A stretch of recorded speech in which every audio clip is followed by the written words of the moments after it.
भूतिया ट्रेन। मौसमपुर गांव में राजू, भोलू, मधु, रीना नाम के दोस्त रहते थे। वो हमेशा एक दूसरे के साथ मस्ती करते थे और साथ में ही खेला करते थे। चारों एक दूसरे के बहुत अच्छे दोस्त थे और साथ में ही स्कूल पढ़ने के लिए भी जाया करते थे। एक दिन जब वो सभी अपनी क्लास में बैठे थे तो राजू कहता है, अरे दोस्तों, आज सभी घर जाने के बाद क्यों ना बाहर वाले मैदान में मिलने आए। वो क्यों भाई, क्या हुआ? हाँ राजू, क्या हुआ? अरे दोस्तों, बहुत समय हो गया है। पेपर की वजह से हम इतने समय से साथ में खेले भी नहीं हैं। अब तो पेपर भी खत्म हो गए हैं।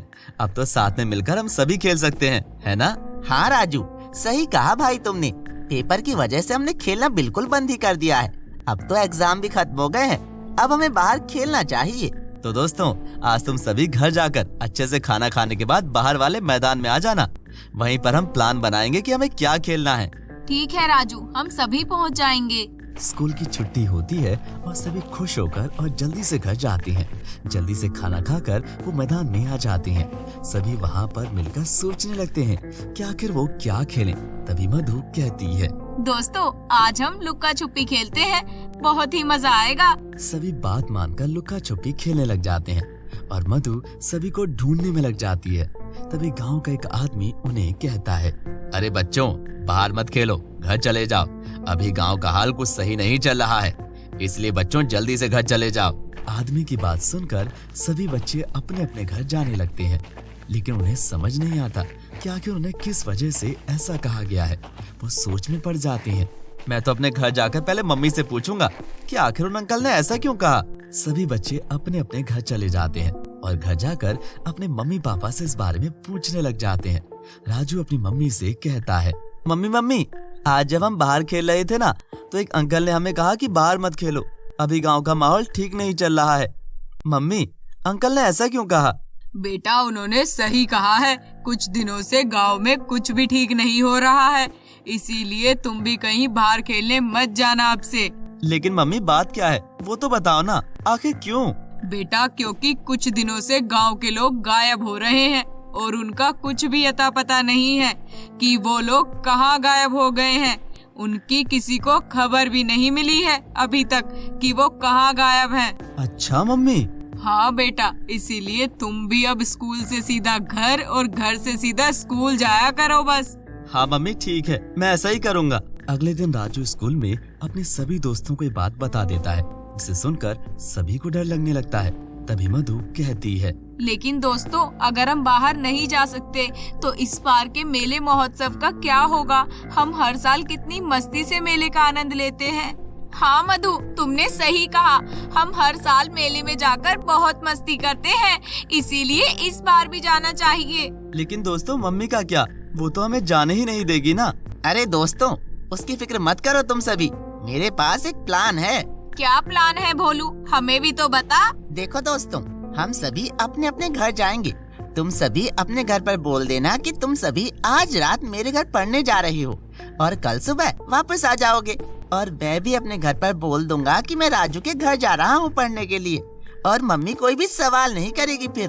भोलू, तुम्हारा आइडिया तो बहुत अच्छा है सच में। अब बस हमें घर जाकर ये सब बोलना होगा और सभी को शाम होने से पहले मैदान में आना है, क्योंकि मेला दूसरे गांव में लगता है, इसीलिए हमें ट्रेन से वहां जाना होगा। सभी घर जाकर अपने अपने घर पर झूठ बोल देते हैं और वहां से शाम होते ही मैदान में पहुंच जाते हैं। तो दोस्तों, अब हम सभी आ चुके हैं। अब हमें स्टेशन पर जाकर जल्दी से ट्रेन में बैठना चाहिए, क्योंकि रात होने से पहले वापस भी आना है। हम वहाँ ज्यादा रात तक नहीं रुक सकते, वरना सभी को पता चल सकता है। हाँ ठीक है। सभी जाकर ट्रेन में बैठ जाते हैं और अगले गांव में चले जाते हैं। वहाँ बहुत बड़ा मेला लगा था। सभी बच्चे बहुत मस्ती करते हैं और मेले का पूरा आनंद उठाते हैं। लेकिन वो मेले के चक्कर में वापसी ट्रेन का समय भूल जाते हैं और मेले में ही घूमते रहते हैं। तभी उन्हें याद आ जाता है कि बहुत समय हो चुका है और अब उन्हें वापस भी जाना है। वो वहाँ से निकलकर स्टेशन को ढूंढते हैं, लेकिन अंधेरा बहुत था, इसीलिए कुछ भी दिखाई नहीं दे रहा था। तभी उन्हें एक स्टेशन दिखाई देता है। वो वहाँ आ जाते हैं। अरे दोस्तों, स्टेशन पर तो कोई भी नहीं है। हाँ राजू, तुम सही बोल रहे हो, मुझे तो डर लग रहा है। अरे दोस्तों, डर क्यों रहे हो? हम बहुत लेट हो गए हैं, इसलिए कोई भी यात्री अब दिख नहीं रहा है यहाँ पर। डरो मत। भोलू, ये स्टेशन तो सच में बहुत डरावना दिखाई दे रहा है। भोलू कुछ कहता तभी एक ट्रेन आ जाती है और सभी घर जाने के लिए उसमें बैठ जाते हैं। दोस्तों अब डरो मत, अब हम सभी जल्दी से घर पहुंच जाएंगे। सभी सीट पर बैठ जाते हैं। वो देखते हैं कि ट्रेन बहुत तेज हो चुकी है और वो किसी भी स्टेशन पर नहीं रुक रही है। भोलू अपने पास बैठे यात्री से कहता है, अंकल ये ट्रेन रुक क्यों नहीं रही स्टेशन पर? क्योंकि अब ये कहीं नहीं रुकेगी। भोलू ये सुनकर थोड़ा घबरा जाता है। मतलब? अब ये सीधा समंदर में जाकर गिरेगी और तुम सब भी मर जाओगे। ये सुनते ही सब डर जाते हैं। तभी आसपास बैठे पैसेंजर अपनी शक्ल में आ जाते हैं। वो मरे हुए लोग थे जो अब भूत बन चुके थे। उनका खूंखार चेहरा देखकर बच्चे सहम जाते हैं। मम्मी मुझे बचा लो, मैं यहाँ क्यों आई? मुझे घर पर ही रहना चाहिए था। भगवान हमें बचा लो, मैं आज के बाद कभी भी मम्मी की बात नहीं टालूंगा, उनकी हर बात मानूंगा। सभी भूत जोर जोर से हंसने लगते हैं। सभी बच्चे रोने लगते हैं और अपनी जान बचाने के लिए ट्रेन की चैन भी खींचते हैं, लेकिन ट्रेन नहीं रुकती।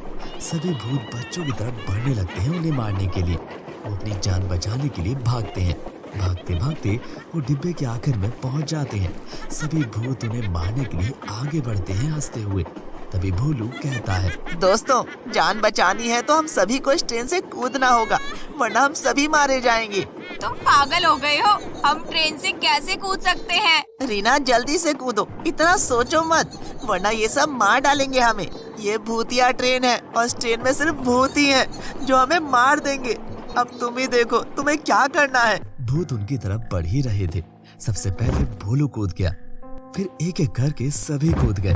चलती ट्रेन से कूदने की वजह से सभी को चोट आ जाती है और सभी अपनी जान बच जाने की खुशी में एक दूसरे के गले लगने लगते हैं और एक दूसरे के गले लगकर बहुत खुश होते हैं। सुनो सभी दोस्तों, अब बहुत देर हो चुकी है, जल्दी से घर के लिए जाना चाहिए। और हाँ दोस्तों, हम सभी में से कोई भी घर पर ये नहीं बताएगा कि हम सभी एक ट्रेन में मरने से बचे हैं, वरना मम्मी पापा बहुत गुस्सा होंगे और हमें अगली बार से कहीं जाने भी नहीं देंगे। हाँ राजू, तुमने बिल्कुल सही कहा। हम सभी में से घर पर कोई भी ये बात नहीं बताएगा और न ही गांव में, समझे सब लोग? सभी बच्चे अब अपने गांव की तरफ पैदल ही चलने लगते हैं। धीरे धीरे चलते चलते वे सभी अपने गांव आ जाते हैं और घर जाकर सो जाते हैं। उनमें से कोई भी किसी को कुछ नहीं बताता है और अगले दिन से सभी स्कूल जाने लगते हैं। जब सभी स्कूल में जाते हैं तो मधु कहती है, दोस्तों मुझे लगता है कि हम सभी घर पर ये बात नहीं बताकर बहुत बड़ी गलती कर रहे हैं। हमें ये बात बता देनी चाहिए, ये कोई छोटी बात नहीं है, हमारे साथ इतना कुछ हो गया है। तुम पागल हो गई हो। अगर हमने ये बात घर पर बताई तो वो हम सभी को बहुत डांटेंगे और फिर हम कभी साथ में खेल भी नहीं पाएंगे। लेकिन दोस्तों ये बहुत बड़ी बात है, अगर हमने इसे नहीं बताया तो गांव के लोग ऐसे ही गायब होते रहेंगे। मुझे कुछ भी नहीं पता, अगर कोई गायब होता है तो हो जाए, लेकिन ये बात कोई भी नहीं बताएगा, समझे तुम लोग? तुम तो बहुत ही खुदगर्ज हो गए हो राजू, तुम्हें किसी और की जान दिखाई नहीं दे रही है, वो सभी फालतू में मारे जा रहे हैं। अगर हम नहीं बताएंगे तो पूरे गांव के लोग एक एक करके खत्म होते रहेंगे। मैंने कहा ना, मुझे किसी से भी कोई लेना देना नहीं है। स्कूल की छुट्टी हो जाती है और सभी अपने अपने घर आ जाते हैं। जब राजू अपने घर आता है तो उसकी माँ उसे कहती है, बेटा राजू तुम बहुत संभाल कर रहना, आजकल पता नहीं गांव में किसका बुरा साया मंडरा रहा है। एक एक करके सभी गांव के लोग गायब हो रहे हैं और उनका कुछ अता पता भी नहीं चल पा रहा है कि वो कहाँ गायब हो रहे हैं। पुलिस भी अभी तक उन्हें ढूंढ नहीं पाई है, इसीलिए बेटा तुम अपना ध्यान रखना। अगर कोई तुम्हें बुलाए तो उसके पास नहीं जाना और स्कूल से सीधा घर ही आना है। मम्मी आप फिक्र मत करो, मैं ऐसा कुछ भी नहीं करूँगा। हाँ बेटा, बस ये सब ठीक हो जाए, उसके बाद मैं तुम्हें खेलने से मना नहीं करूँगी। धीरे धीरे दिन बीतते जाते हैं। सब कुछ अच्छे से चल रहा था कि फिर एक दिन जब राजू अपने घर आता है तो राजू के पापा उससे कहते हैं, बेटा मैं कुछ दिनों के लिए गांव से बाहर जा रहा हूँ, अब तुम्हें अपना और अपनी मम्मी का ध्यान रखना है। मैं जल्दी ही वापस आऊंगा और तुम्हारे लिए शहर से नए नए खिलौने भी लाऊंगा। बस तब तक अपनी मम्मी को परेशान मत करना, उनकी सभी बात मानना है तुम्हें। हाँ पापा, मैं मम्मी की सारी बातें मानूंगा, आप बेफिक्र होकर जाइए और वहाँ से आते समय मेरे लिए खिलौने लाना मत भूलिएगा। राजू के पिता अपना सामान लेकर घर से निकल जाते हैं और धीरे धीरे दिन गुजरते जाते हैं और ऐसे ही 2 हफ्ते बीत जाते हैं। लेकिन राजू के पिता का ना तो कोई खत और ना ही कोई सूचना आती है। इस वजह से वो दोनों परेशान हो जाते हैं। जब कुछ भी खबर नहीं मिलती तो पुलिस के पास कंप्लेंट कर देते हैं, जिससे उन्हें ये पता चलता है कि राजू के पिता एक हफ्ते पहले ही गांव में वापस लौटे थे, लेकिन उसके बाद से ही वो गायब है। ये जानकर राजू को सब समझ में आ जाता है। वो अपनी माँ के साथ घर जाता है। वहाँ उसके दोस्त आते हैं और राजू से कहते हैं, राजू, मैंने तुमसे कहा था ना, हम सभी को अपने घर पर ये बात बता देनी चाहिए। आज अंकल जी हमारे साथ होते, आज वो तुम्हारी वजह से हमसे दूर हैं। हाँ मधु, तुमने सही कहा। आज मेरे पापा मेरी वजह से दूर हैं। काश मैं पहले ही सब कुछ बता देता तो ऐसा कभी भी नहीं होता। राजू, तो अब अपनी मम्मी को सब सच बता दो। राजू अपनी मम्मी को उस दिन की सारी बात बता देता है, जिसे सुनकर राजू की मम्मी को बहुत दुख होता है, मगर अब क्या किया जा सकता था। बेटा, अगर तुम मुझे पहले ये सब बता देते तो आज बाकी के लोग भी जिंदा होते। मम्मी मुझे माफ कर दीजिए, मैं बहुत डर गया था, इसलिए आपसे ये बातें छुपाई मैंने। अब सभी मिलकर गांव के प्रधान के पास जाते हैं और सभी मिलकर एक बड़े बाबा को बुला लेते हैं। बाबा रात के समय उस स्टेशन पर जाता है और सभी गांव वाले भी वहीं होते हैं। तभी वहां भूतिया ट्रेन आ जाती है और स्टेशन पर रुकती है। सभी गांव वाले तुरंत ट्रेन पर मिट्टी का तेल डालकर आग लगा देते हैं और बाबा मंत्र पढ़ने लगते हैं, जिससे वो भूतिया ट्रेन वहीं पर भस्म हो जाती है और सभी गांव वाले अब एक एक करके मरने से बच जाते हैं। मगर राजू अब अपनी गलती की वजह से अपने पापा को खो चुका था, जिसका पछतावा उसे सारी उम्र रहेगा। राजू के दोस्त राजू को अपने गले लगा लेते हैं। दोस्तों, मुझे माफ कर देना, मेरी गलती थी। अगर मैं पहले ही बता देता तो आज सब कुछ ठीक होता।